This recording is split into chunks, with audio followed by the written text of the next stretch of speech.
Welcome back, everyone.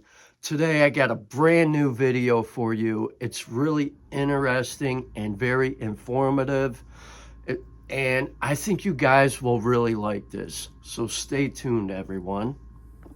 Welcome back to my channel, everyone. My name is Scented Paradise, and for everybody who's new, I thought I would talk about why some fragrances can be overkill. And there are many reasons why that can happen. They can be overwhelming, too strong, which the inherent strength of the fragrance and how it's applied. For examples, it can cause discomfort, headaches, allergic reactions, and even trigger some anxiety for some people. For an example, I have a friend who cannot be around anybody who wears cologne, or some of them aromas will trigger an outright panic attack, and if it gets on his skin, he can end up in the hospital, and it's just downhill from there. He has some serious issues going on, so if I'm out hanging with him, I don't wear nothing. So it all comes down to the concentration. For example, the amount of aromatic compounds in a cologne largely dictates its strength and longevity.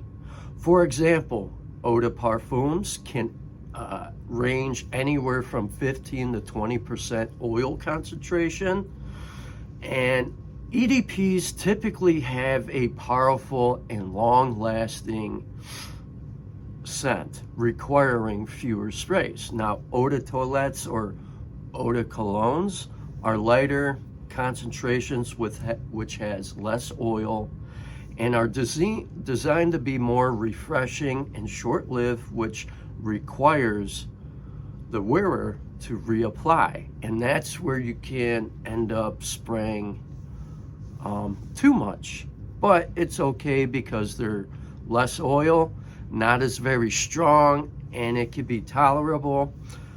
And here's another really good thing to put out there, a really good key point. Silage, which is the scent trail of a fragrance that leaves behind, while projection is the radius at which the scent can be detected. A cologne with a strong silage and high projection can quickly fill up a room and become overpowering. For example, Zaharoff leather tobacco. This one's a room filler, very strong. When I wear this one, I'm very cautious, usually 2 to 3 sprays, and I'm good. I don't need any more, or I'm gonna ruin someone's mood. This one is definitely something I would consider beast mode. Now, certain ingredients like amber, musk, white florals are naturally more diffusive and travel further into the air. Colognes featuring heavy, sweet, or synthetic notes can be particularly potent and cloying as well. I almost forgot that word, cloying. Now, here's where a lot of people can go wrong, and I'm not going to throw names out there, and everybody has their own routine when it comes to fragrances. However, improper application can cause issues for some people out there, especially ones around you. And it happens, unfortunately. For example, some people can overspray, which is total overkill, literally. A couple of sprays is enough for many fragrances, especially those with high concentration, whether it's a parfum or an extrait or even an adder for that matter. Also, you can end up with olfactory fatigue, other known as going nose blind or nose fatigue, and that is when the wearer becomes desensitized by their scent over time. Or, you know, some people might assume the cologne is weak, which happens a lot. And I see it a lot from different fragrances that I happen to have in my own personal collection. Like for an example, Louis Vuitton Orage. Some people find it to be weak. I don't.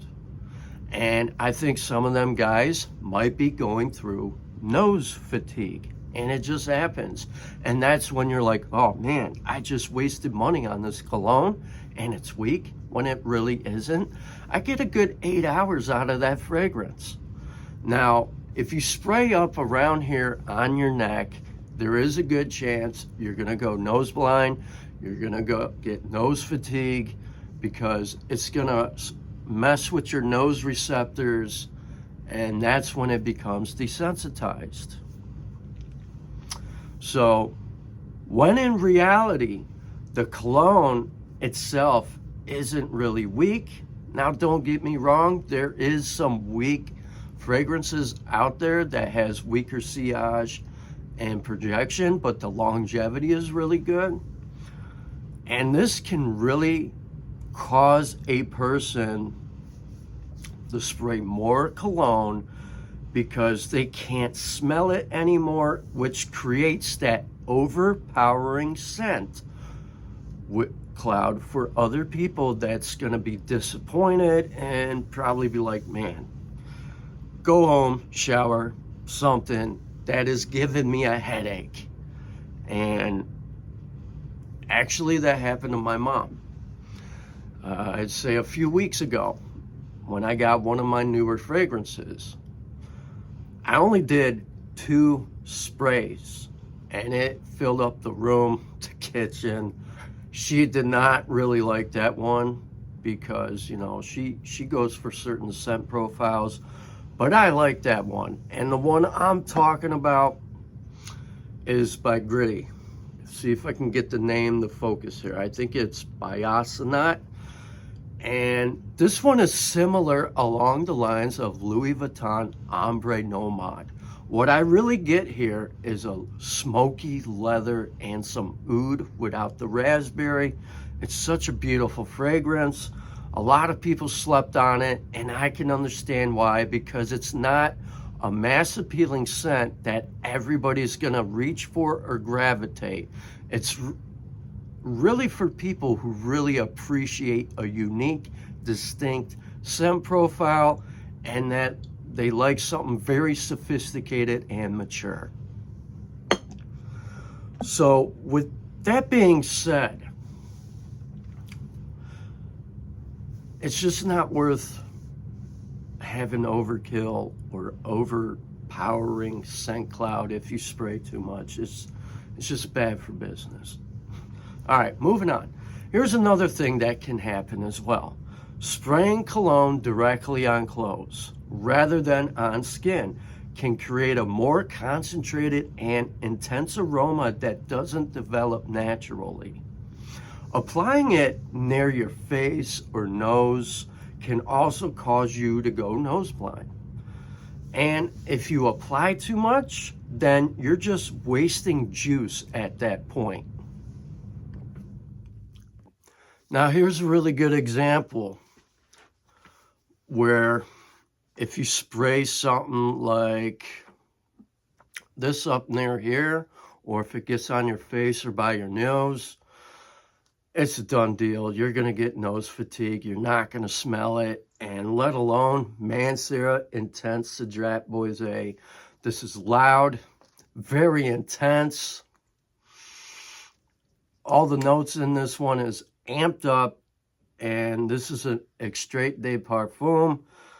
And if you own it, it's good to spray lightly with that one, or you're just not going to be able to catch your scent trail if it's windy by you, or others are going to pick it up, others are going to notice it, but you might not. So it's not always good to overspray. Now, sometimes when you're spraying and applying cologne, whether, you know, you're spraying the back of your nape or the side, sometimes accidentally it could get on your clothes. Now, I'm not for one who sprays my clothes. I never do. That's not my thing.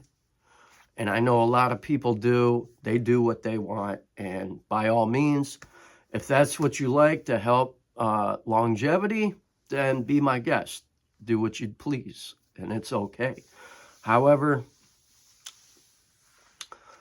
let's say you're in a warm, humid conditions, which could amplify a fragrance by accelerating the evaporation of its molecules. For example, a cologne, let's say Nautica Voyage Intense, that is light and pleasant and cool weather, which can become heavy and like, how could I put it? It could be elevating and overwhelming, especially if it's, let's say, a hot, cool day, or where it's kind of cool out, 60, 70 degrees. Some of these freshies can actually be overpowering and be accelerated and actually perform heavier.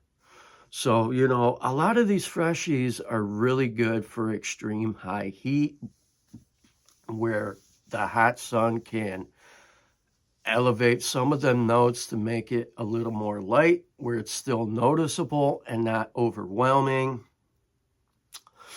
Now, let's say wearing a strong fragrance in a closed off area like an office or a car, or can get quite overwhelming for some people. It's best to use a lighter, less potent scent in a closed environment like those. Also, number one, I don't know how many times I've mentioned this, and I remember I got a comment weeks ago about Cyrene Black Paradiso Caviar, saying it's weak, it's garbage, it's trashy, blah, blah, blah, blah, blah, blah, blah. That one performs pretty good. And there's a good possibility, you know, you could have skin chemistry issues where if you have bigger pores, you have too much body hair on your skin, believe me, that can eat up a fragrance. And if you don't properly moisturize or have a skincare routine, that can also cause a problem with some of these fragrances. You know, everybody has a different skin chemistry. Everybody's skin is different. Everybody's body pH is different. You know, with that being said, fragrances can smell different and project more or less or powerful on someone else, especially if your skin is oily and well moisturized. And the oils is what helps trap and amplify the scent molecules. Also, if you have big pores and skin conditions, that can also mess up any kind of fragrance too, where it's going to make it a little more weak and you're not getting your fun scent trail. So, you know, like for me, luckily with my skin chemistry and things like that, I get lucky. And I see a lot of people out there that don't get lucky, and I feel bad for them, you know? So keep that in mind when you're on your fragrance journey and you're looking to have a, you know, a collection where you're 200 plus into it and you keep experiencing these issues. At that point, it's like money being wasted. So I figure I would throw that out there. And I hope it doesn't ever happen to you, because I'll feel bad for you. Also, here's another really good key point information to put out there. Some people around you have experienced sensitivities to strong fragrances, which is known to cause headaches, nausea, and anxiety from certain smells. Now, that is polar opposite for me. I find fragrances to be very therapeutic.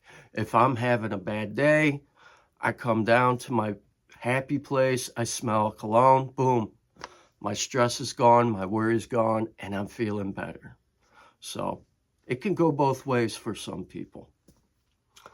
So I happen to learn a lot of this important stuff when I was in cosmetology school that I went to school for skincare. And there was a section in some of our books on fragrances and skin chemistry, like the Fitzpatrick scale with skin tone and all that kind of stuff. So I was happy to learn some of those interesting facts.